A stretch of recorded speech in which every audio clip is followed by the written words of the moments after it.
নমস্কাৰ সকলোলৈকে। বিহু বুলি নাৰিকলৰ লাড়ু কেইটামানকে বনাই ল'লোঁ। আইতা চাফা কৰি দিছে।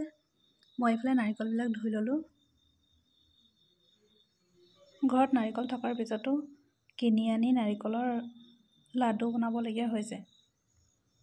ঘৰৰ নাৰিকল কেৰ্কেটুৱাই খাই শেষ কৰিছে, মানুহে খাবলৈকে নাপায়। মই নাৰিকল কাটোতে সদায় চিন দি লওঁ। চিন দি ল'লে কি হয়, নাৰিকলটো সমানে ফালিব পৰা যায়।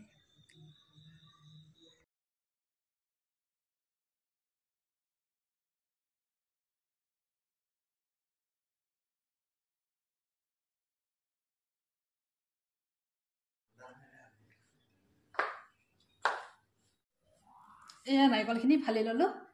ফালি লৈ এতিয়া ৰুকোঁ।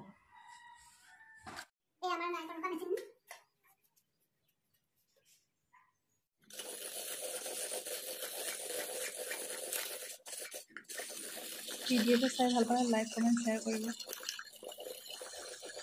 নাৰিকল ৰুকা হৈ গ'ল। এতিয়া গুড় আৰু নাৰিকল দি সানি ল'লে। সানি দি পিনে বৌহঁতৰ ঘৰত ভাত।